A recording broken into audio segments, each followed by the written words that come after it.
ಸ್ವಾಮಿ, ಹಿಂದೂ ಸಮಾಜ ಇವತ್ತು ತಲೆ ಎತ್ತಿ ನಿಂತ್ಕೊಳ್ತಾ ಇದೆ. ಯಾರು ಏನೇ ಹೇಳಿ ಇದನ್ನು ನಿಲ್ಲಿಸಲಿಕ್ಕೆ ಇನ್ನು ಸಾಧ್ಯನೇ ಇಲ್ಲ. ಜಗತ್ತಿನಲ್ಲಿ ಆ ಓಘ ಪ್ರಾರಂಭ ಆಗಿದೆ. ತಾನಾಗಿ ಇವತ್ತು ಹಿಂದೂ ಸಮಾಜಕ್ಕೆ ಆ ಒಂದು ಆತ್ಮವಿಶ್ವಾಸ ಬಂದ್ಬಿಟ್ಟಿದೆ. ಆದರೆ ಆ ಒಂದು ಮಹಾನ್ ಸಂಗ್ರಾಮದಲ್ಲಿ ನಮ್ಮ ಒಳಗಿನ ಕೆಲವೊಂದು ಓರೆಕೋರೆಗಳನ್ನು ನಾವು ತಿದ್ದುಕೋಬೇಕು.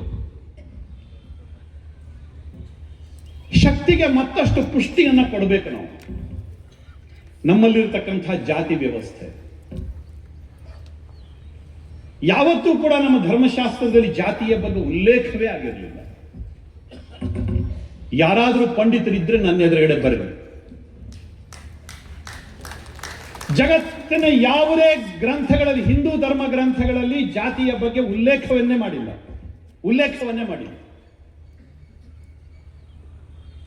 ಎಲ್ಲೋ ನದಿ ಹರಿಬೇಕಾದ್ರೆ ಕೆಲವೊಂದ್ಸರಿ ಕೊಳಕು ಅದು ಇದು ಎಲ್ಲ ಸೇರ್ಕೊಂಡ್ಬಿಡುತ್ತೆ. ಆದ್ರೆ ಅದನ್ನು ಕ್ಲೀನ್ ಮಾಡ್ಕೋಬೇಕು. ಇದು ನಮ್ಮ ಧರ್ಮ, ಇದು ನಮ್ಮ ಜವಾಬ್ದಾರಿ.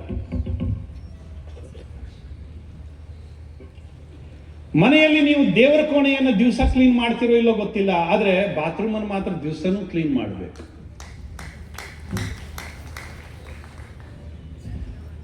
ದೇವರ ಕೋಣೆಯನ್ನು ದಿವಸ ಕ್ಲೀನ್ ಮಾಡದಿದ್ರೆ ನಿಮ್ಮ ಮನೆಗೆ ಏನು ತೊಂದರೆ ಆಗುದಿಲ್ಲ. ಆದ್ರೆ ಬಾತ್ರೂಮ್ ಅನ್ನು ಕ್ಲೀನ್ ಮಾಡದಿದ್ರೆ ನಿಮಗೆ ಮನೆಯಲ್ಲಿ ಕೂತ್ಕೊಳ್ಳಿಕ್ಕೆ ಆಗುದಿಲ್ಲ.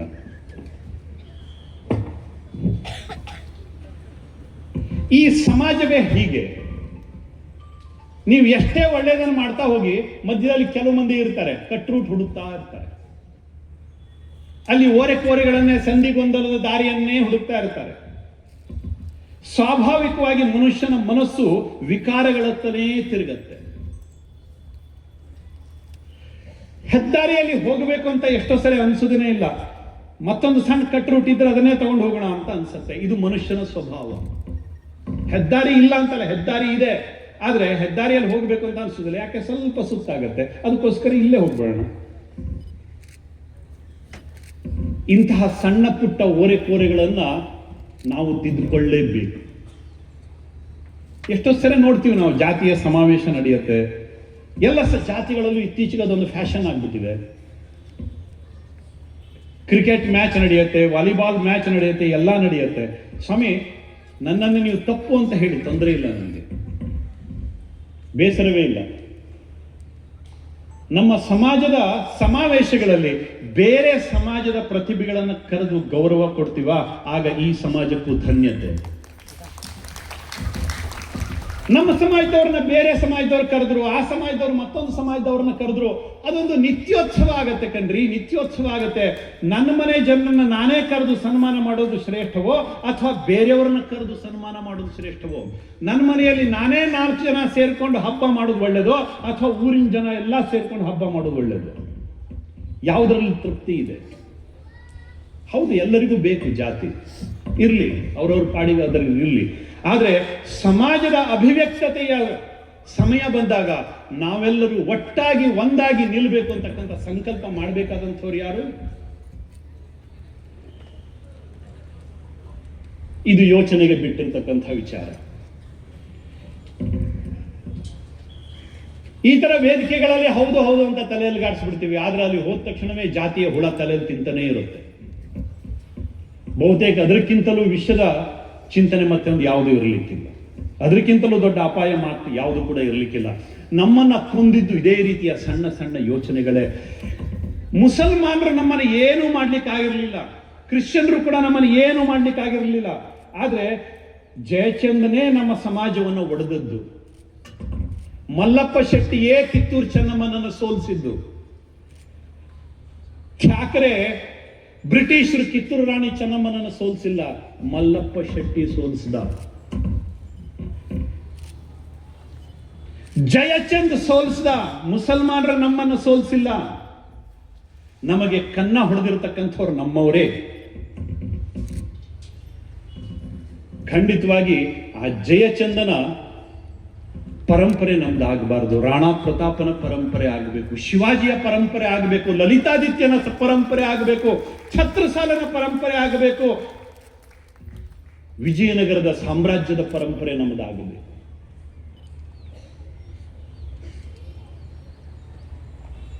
ನಮ್ಮ ಓರೆಕೋರೆಗಳನ್ನ ತಿದ್ದುಕೊಂಡು ನಾವು ಬಲಶಾಲಿಯಾಗಿ ಎದ್ದು ನಿಂತರೆ, ಇತಿಹಾಸದ ಪುಟಗಳಲ್ಲಿ ನಮ್ಮತನವನ್ನು ಶೋಧನೆ ಮಾಡತಕ್ಕಂಥ ಶೋಧಕ ಮನೋವೃತ್ತಿ ನಮಗೆ ಬೆಳೆದ್ರೆ, ಬಹುತೇಕ ಇಲ್ಲಿಯ ಭಾರತವನ್ನ ತಡೆದು ನಿಲ್ಲಿಸಲಿಕ್ಕೆ ಮತ್ತೆ ಯಾರತ್ತೂ ಸಾಧ್ಯ ಇಲ್ಲ. ಆಫ್ರಿಕಾದ ಒಬ್ಬ ಅಧ್ಯಕ್ಷ ಹೇಳ್ತಾನೆ ಇತ್ತೀಚೆಗೆ, ಭಾರತ ಬಲಶಾಲಿ ಆದ್ರೆ ಜಗತ್ತು ಬಲಶಾಲಿ ಆಗತ್ತೆ ಅಂತ. ಭಾರತವನ್ನ ಒಪ್ಕೊಂಡ್ರೆ ಕೇವಲ ಭಾರತ ಮಾತ್ರ ಬೆಳೆಯೋದಿಲ್ಲ, ಬದಲಾಗಿ ಜಗತ್ತನ್ನ ಬೆಳೆಸತ್ತೆ. ಇದನ್ನ ಬೇರೆಯವರು ಹೇಳ್ತಾ ಇದ್ದಾರೆ, ನಾವಲ್ಲ. ಏನೋ ಬೇರೆ ಬೇರೆ ಕಾರಣಗಳಿಂದ ಜಗತ್ತು ಅಮೆರಿಕಾದ ಕಡೆ ವಾಲ್ಬಿಟ್ಟಿತ್ತು, ಅಥವಾ ಮತ್ಯಾವುದೋ ಕೆಲವೊಂದು ಕಾರಣಗಳಿಂದ. ಯಾಕೆ?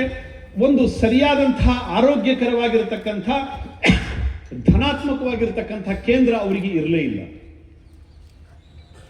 ಅನ್ಯಾಯ ಮಾಡ್ತಾ ಇದ್ರು ಕೂಡ ಅವರನ್ನೇ ಒಪ್ಕೊಂಡಿದ್ರು, ಅವರನ್ನ ತುಳಿಸ್ಕೊಂಡಿದ್ರು.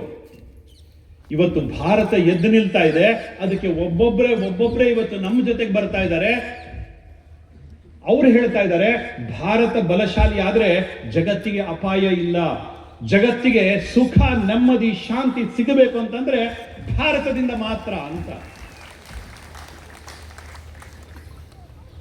ಇತ್ತೀಚೆಗೆ ಟಿವಿಯಲ್ಲಿ ಒಂದು ಡಿಬೇಟ್ ನಡೀತು, ನೀವು ನೋಡಿರ್ಬೋದು.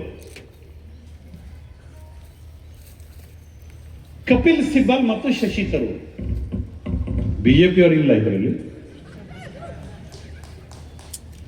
ಶಶಿ ತರೂರ್ ಮತ್ತು ಕಪಿಲ್ ಸಿಬಲ್ ಇಬ್ರು ಕೂಡ ಡಿಬೇಟ್ ಮಾಡ್ತಾ ಇದ್ರು. ಮಾತಾಡ್ತಾ ಸೆಕ್ಯುಲರಿಸಂ ಬಗ್ಗೆ ಕಪಿಲ್ ಸಿಬಲ್ ಪ್ರಶ್ನೆ ಕೇಳಿದ್ರು ಶಶಿ ತರೂರ್ ಹತ್ರ. ತುಂಬಾ ಸುಂದರವಾಗಿ ಉತ್ತರವನ್ನು ಕೊಟ್ಟರು ಶಶಿ ತರೂರ್. ನಾವು ಇವತ್ತು ಸೆಕ್ಯುಲರ್ ಅಂತ ನಾವು ಭಾವಿಸಿದ್ದಿದ್ರೆ ಅದಕ್ಕೆ ಇಲ್ಲಿನ ಹಿಂದೂ ಸಮಾಜ ಕಾರಣ ಅಂತ, ಹಿಂದುತ್ವ ಕಾರಣ ಅಂತ. ಹಿಂದುತ್ವ ಅಂತಂದ್ರೆ ಸೆಕ್ಯುಲರೇ ಕಣ್ರಿ. ಹಿಂದೂಗಳಿಗಿಂತ ದೊಡ್ಡ ಸೆಕ್ಯುಲರ್ ಮತ್ಯಾವುದಿದ್ದಾರೆ? ಕ್ರಿಶ್ಚಿಯನ್ರು ಈ ದೇಶಕ್ಕೆ ಬಂದಾಗ, ಮುಸಲ್ಮಾನರು ಈ ದೇಶಕ್ಕೆ ಬಂದಾಗ ಈ ದೇಶದ ಇವತ್ತಿನ ಕಾನೂನು ಇರಲಿಲ್ಲ. ಸೆಕ್ಯುಲರ್ನ ಒಡೆದ ತುತ್ತೂರಿ ಊತ್ತಕ್ಕಂಥವ್ರು ಯಾರು ಇರಲಿಲ್ಲ. ಅವರಿಗೆ ಮೊಟ್ಟ ಮೊದಲ ಮಸೀದಿಯನ್ನು ಕಟ್ಸ್ಕೊಟ್ಟಿದ್ಯಾರು? ಮೊಟ್ಟ ಮೊದಲ ಚರ್ಚನ್ನ ಕಟ್ಸ್ಕೊಟ್ಟಿದ್ಯಾರು? ಸೆಕ್ಯುಲರ್ ಬಗ್ಗೆ ಹಿಂದೂಗಳಿಗೆ ಹೇಳ್ತೀರಿ ನೀವು ಕಥೆಯನ್ನ? ಅವತ್ತು ನಿಮ್ಮ ಕಾನೂನಿನ ಪುಸ್ತಕ ಇರಲಿಲ್ಲ ಕಣ್ರಿ. ಅವತ್ತು ಯಾರು ಕೂಡ ಸೆಕ್ಯುಲರಿಸಮ್ ಪಾಠ ಮಾಡುವಂಥವ್ರು ಯಾರು ಇರಲಿಲ್ಲ. ಆದ್ರೆ ಅವರನ್ನ ಕರೆದು ನಾವು ಇಲ್ಲಿ ಮಸೀದಿಯನ್ನ ಕಟ್ಕೊಟ್ವಿ, ಚರ್ಚನ್ನ ಕಟ್ಕೊಟ್ವಿ. ಇದು ಹಿಂದುತ್ವ, ಇದು ಜಾತ್ಯತೀತತೆ. ಎಲ್ಲಿ ಹಿಂದೂ ಗಟ್ಟಿಯಾಗಿದಾನೋ ಅಲ್ಲಿ ಜಾತ್ಯತೀತತೆ ಇರುತ್ತೆ. ಎಲ್ಲಿ ಹಿಂದೂ ದುರ್ಬಲ ಆಗ್ತಾನೋ ಜಾತ್ಯತೀತತೆ ಹೆಸರಿಗೆ ಮಾತ್ರ. ಕಾಶ್ಮೀರದ ಕಣಿವೆಯಲ್ಲಿ ಜಾತ್ಯತೀತತೆ ಎಲ್ಲಿದೆ ಕಾಣ್ರಿ? ಅಲ್ಲಿ ಹೋಗ್ರಿ, ನಿಮ್ಮ ಡೊಂಗರ ಬಡಿರಿ ನೋಡೋಣ. ಕಾಶ್ಮೀರದ ಕಣಿವೆಯಲ್ಲಿ ಇಲ್ಲಿ ಬಂದ್ಕೊಂಡು ಹಿಂದೂಗಳು ಜಾಸ್ತಿ ಇರುವಂತಹ ಜಾಗದಲ್ಲಿ ನಮ್ಮ ಸಮಾಜವನ್ನು ಒಡಿಲಿಕ್ಕೋಸ್ಕರ, ನಮ್ಮ ಸಮಾಜದ ಜನರ ತಲೆಯಲ್ಲಿ ಬೇಡದ ವಿಚಾರಗಳನ್ನ ತುರುಕಲಿಕ್ಕೋಸ್ಕರ ಸೆಕ್ಯುಲರಿಸಮ್ ತುತ್ತೂರಿ ಓದ್ತೀರಿ. ಅಲ್ಲಿ ಹೋಗ್ರಿ ಹೇಳ್ರಿ. ಪಾಕಿಸ್ತಾನಕ್ಕೆ ಹೋಗ್ರಿ ಹೇಳ್ರಿ, ಡೆಲಿಗೇಷನ್ ತಗೊಂಡು ಹೋಗ್ರಿ. ಸೆಕ್ಯುಲರಿಸಮ್ ಡೆಲಿಗೇಷನ್ ತಗೊಂಡು ಹೋಗ್ರಿ, ಅಲ್ಲಿ ಹೇಳ್ರಿ. ಬಾಂಗ್ಲಾದೇಶದಲ್ಲಿ ಮೊನ್ನೆ ಹಿಂದೂಗಳನ್ನ ಜೀವಂತವಾಗಿ ಬೇಯಿಸಿಕೊಂಡ್ರಲ್ಲ, ಅಲ್ಲಿ ಹೋಗ್ರಿ ಹೇಳ್ರಿ ನೋಡೋಣ. ನಿಮ್ಮ ಜಾತ್ಯತೀತ ತುತ್ತೂರಿಯನ್ನು ಎಷ್ಟು ಮಂದಿ ಕೇಳ್ತಾರೆ ಅಂತ ಗೊತ್ತಾಗತ್ತೆ. ಹಿಂದೂಗಳು ನಾವು ಜೀವಂತವಾಗಿದ್ರೆ ಮಾತ್ರ ಈ ದೇಶದಲ್ಲಿ, ಈ ನೆಲದಲ್ಲಿ ಜಾತ್ಯತೀತತೆ ಇರುತ್ತೆ. ಹಿಂದುತ್ವ ಅಂತಂದ್ರೆ ಜಾತ್ಯತೀತತೆ, ಹಿಂದುತ್ವ ಅಂತಂದ್ರೆ ಸೆಕ್ಯುಲರಿಸಂ. ನಮಗೆ ಬೇರೆ ಪಾಠ ಮಾಡಬೇಕಾದಂತಹ ಅಗತ್ಯ ಇಲ್ಲ. ನಾವು ಒಂದಾಗಿ ಬದುಕಬೇಕು ಅಂತಕ್ಕಂಥ ಪಾಠ ನಮಗೆ ಬೇಕಾಗಿಲ್ಲ. ನಾವು ಒಂದಾಗಿ ಇರ್ಲಿಕ್ಕೆ ಇಷ್ಟಪಡ್ತಾ ಇದ್ವಿ. ಆದ್ರೆ ಅವರು ಒಂದಾಗಿ ನಮ್ಮ ಜೊತೆ ಇರ್ಲಿಕ್ಕೆ ಇಷ್ಟಪಡ್ತಾರ?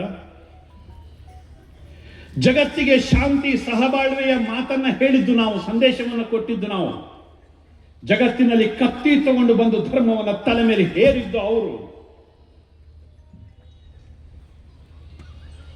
ಮೊನ್ನೆ ನಮ್ಮ ದೇಶದ ಸರಸಂಘ ಚಾಲಕರು ತುಂಬಾ ಚೆನ್ನಾಗಿ ಹೇಳಿದ್ರು.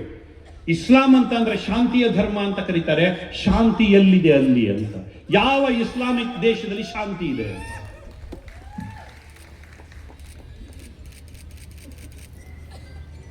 ಜನರನ್ನ ಮರಳು ಮಾಡ್ತಕ್ಕಂಥ ಪ್ರಯತ್ನ ಕಣ್ರಿ ಒಂದ, ಜಗತ್ತನ್ನು ಮರಳು ಮಾಡ್ತಕ್ಕಂಥ ಪ್ರಯತ್ನ. ಅಮೆರಿಕ ಇವತ್ತು ಉದ್ಧಾರ ಆಗಿದ್ದಿದ್ರೆ, ಅಮೆರಿಕ ಇವತ್ತೇನಾದ್ರು ಸಶಕ್ತ ಆಗಿದ್ದಿದ್ರೆ ಅದು ಹಿಂದೂಗಳ ಕೊಡುಗೆ, ಭಾರತೀಯರ ಕೊಡುಗೆ. ಇವತ್ತು ಅನಿಸ್ತಾ ಇದೆ, ರಷ್ಯಾಕ್ಕೂ ಅನಿಸ್ತಾ ಇದೆ, ಯುರೋಪಿಗೂ ಅನಿಸ್ತಾ ಇದೆ, ಕರೆದು ಇವತ್ತು ಹಾಸಿಗೆಯನ್ನು ಹಾಕ್ತಾ ಇದ್ದಾರೆ. ಬನ್ನಿ, ರೆಡ್ ಕಾರ್ಪೆಟ್ ಹಾಕಿ ಕರೀತಾ ಇದ್ದಾರೆ, ಭಾರತೀಯರೇ ಬನ್ನಿ ಅಂತ, ಭಾರತೀಯರೇ ಬನ್ನಿ ಅಂತ. ಎಲ್ಲರಿಗೂ ಗೊತ್ತಾಗಿದೆ, ಎಲ್ಲೆಲ್ಲಿ ಭಾರತೀಯರು ಹೋಗ್ತಾರೋ ಅಲ್ಲಿ ಆ ದೇಶ ಉದ್ಧಾರ ಆಗಿದೆ ಅಂತ ಗೊತ್ತಾಗಿದೆ.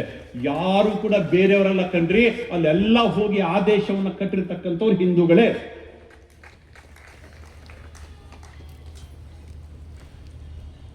ನಮ್ಮ ಹಿಂದೂ ಡಾಕ್ಟರ್ಗಳು ಹೋದ್ರು, ಹಿಂದೂ ಟೆಕ್ನಿಷಿಯನ್ಸ್ ಹೋದ್ರು, ನಮ್ಮ ಹಿಂದೂ ಅಕಾಡೆಮಿಷಿಯನ್ಸ್ ಹೋದ್ರು, ಅವರೇನೇ ಆ ದೇಶವನ್ನು ಕಟ್ಟಿದ್ರು. ಅಲ್ಲಿ ಹೋಗಿ ಆ ದೇಶಕ್ಕೆ ಮುರ್ದಾಬಾದ್ ಅಂತ ಹೇಳಿಲ್ಲ, ಆ ದೇಶವನ್ನು ಕಟ್ಟಿದ್ರು.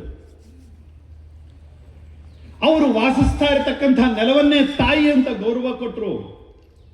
ಯಾಕೆ? ನಾವು ಭಾರತ ಮಾತ್ರ ನನ್ನ ತಾಯಿ ಅಂತ ನಾವು ಹೇಳ್ಕೊಟ್ಟಿಲ್ಲ. ಮಾತಾ ಭೂಮಿ ಪುತ್ರೋಹಂ ಪೃಥಿವ್ಯಾಹ. ಈ ಮಣ್ಣು ನನ್ನ ತಾಯಿ, ನಾನು ಈ ತಾಯಿಯ ಮಗು, ಆ ಮಹಾತಾಯಿಯ ಮಗು ನಾನು. ಈ ಮಣ್ಣಿನ ಬಗ್ಗೆ ನಾವು ಹೇಳಿದ್ವಿ. ಅದು ಅಮೆರಿಕಾದಲ್ಲಿ ನಿಂತ ಹೇಳಿ, ಯುರೋಪ್ದಲ್ಲಿ ನಿಂತ ಹೇಳಿ, ಭಾರತದಲ್ಲಿ ನಿಂತ ಹೇಳಿ, ಭಾರತ ಮಾತ್ರ ನನ್ನ ನೆಲ ಅಂತ ನಾವು ಎಲ್ಲೂ ಕೂಡ ಹೇಳಿಲ್ಲ. ಯಾಕೆ? ಹಿಂದುತ್ವ ನಮಗದನ್ನು ಹೇಳಿಕೊಟ್ಟಿದೆ. ನಾವು ಎಲ್ಲೋ ಒಂದು ಪೂಜಾ ಸಂಪ್ರದಾಯಕ್ಕೆ ಬದ್ಧರಾಗಿರ್ತಕ್ಕಂಥವ್ರಲ್ಲ. ಚಾರ್ವಾಕನನ್ನು ಗೌರವಿಸಿದ್ದೀವಿ, ಎಲ್ಲರನ್ನು ಕೂಡ ಗೌರವಿಸಿದ್ವಿ.